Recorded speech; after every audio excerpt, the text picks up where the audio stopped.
ओम नमो भगवते वासुदेवाय। माघ मास के स्नान के महत्व का 28वां अध्याय। वशिष्ठ जी कहते हैं, हे राजन दिलीप, अछोद सरोवर में सब लोग स्नान करके संतुष्ट हो करके सुखपूर्वक उस स्थान पर पहुँचे। तब लोमस ऋषि बोले, संसार के इस सर्वश्रेष्ठ तीर्थराज को श्रद्धा पूर्वक सब लोग देखो। ये वही यज्ञ की वेदी तथा यजमान का स्थान है। ये 3 कुंड हैं जिनमें अग्नि जल रही है। यहाँ पर सबकी तृप्ति होती है। 33 करोड़ देवी देवता संतुष्ट हो करके आनंद पूर्वक यहाँ वास करते तथा स्वादिष्ट पर्याप्त सोमधारा पीते हैं। यहाँ पर त्रिशूलधारी महादेव जी प्रकट हुए थे। देवताओं से सेवित ये अक्षय वट बरगद का वृक्ष है, जिसकी जड़ पताल तक गई है। महाप्रलय के समय जब समस्त भूमंडल जल मग्न रहता है, उस समय जनार्दन भगवान इसी वट वृक्ष पर योग की निद्रा लेते हैं। महादेव जी की अति प्रिय भगवती भागीरथी, जिनका सेवन सिद्ध लोग सिद्धि तथा मुक्ति प्राप्ति के लिए करते हैं, यहीं पर भ्रमण करती बहती है। इसका जल पी करके मनुष्य मुक्त होते हैं। हे मुने, गंगा यमुना का संगम बड़े पुण्य से प्राप्त होता है।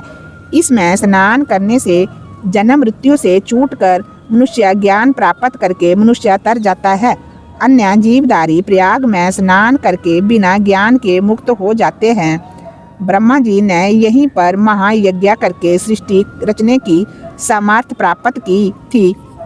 भगवान नारायण ने इसी त्रिवेणी में स्नान करके उसके पुण्य से समुद्र मंथन में लक्ष्मी जी को प्राप्त किया था। त्रिशूलधारी महादेव जी ने त्रिपुर दैत्य का संहार यहीं पर किया था।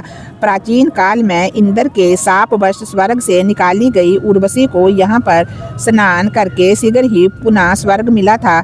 नयुष कुल के राजा ययाति ने वंशधर पुत्र को प्राप्त किया था।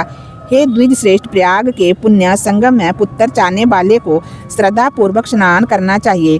प्राचीन काल में इंद्र ने यहीं पर स्नान करके अपनी माया से कुबेर के धन को पाया था। नर और नारायण ने यहाँ पर हजारों वर्ष तक निराहार रह करके उत्तम धर्म किया था तथा शिव की आराधना में तत्पर कश्यप ऋषि ने यहीं पर तप किया था। इस तीर्थ में तप करके भारद्वाज, कश्यप आदि 7 ऋषियों ने सप्त ऋषि का उत्तम पद प्राप्त किया था। हे ब्राह्मण, प्राचीन काल में इसी क्षेत्र में आत्म तत्व ज्ञानी सनकादिक ऋषियों ने योग सिद्धि पाई थी। गंगा यमुना के संगम में स्नान करने से सब पापों से छूट जाते हैं। मुक्ति को चाहने वाले पुत्र तथा कन्या, हमारे कहे अनुसार तुम सब इस गंगा यमुना के संगम में स्नान करो। त्रिवेणी के जल में स्नान करने से तुम्हारे पहले किए हुए सब पाप नष्ट हो जाएंगे तथा इसके महाफल से संपूर्ण वैभव प्राप्त करोगे।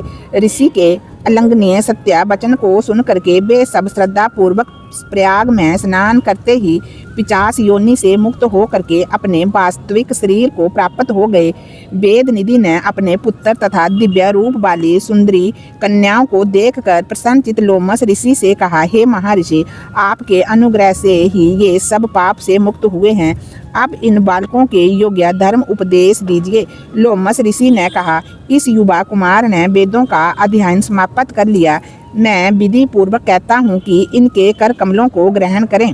तब लोमस ऋषि तथा अपने पिता की आज्ञा से उस ब्रह्मचारी ने वेद मंत्रों तथा ऋषियों से मंगलाचारण पूर्वक धार्मिक विधि के अनुसार उन 5 कन्याओं का पाणी ग्रहण विवाह किया। उन कन्याओं के मनोरथ पूर्ण होने से वे अत्यंत प्रसन्न हुई, साथ ही कुमार भी अत्यंत संतुष्ट हुआ। उसके बाद लोमस ऋषि अभिवादन पा करके देवताओं से सेवित मेरु पर्वत पर चले गए। तब हे राजन, वेद निधि प्रसन्नचित अपने पुत्र तथा 5 बहुओं को साथ ले करके कुबेर के नगर को गए।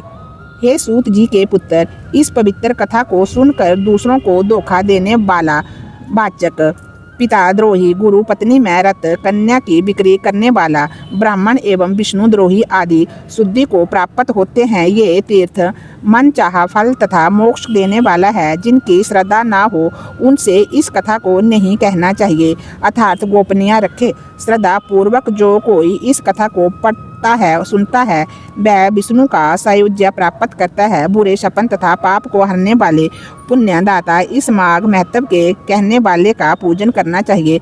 जो कोई इस दिव्य माघ महत्व को सुनता अथवा पाठ करता है उसके सब मनोरथ पूर्ण होते हैं तथा सब पापों से छूटकर वह विष्णु लोक को प्राप्त होता है।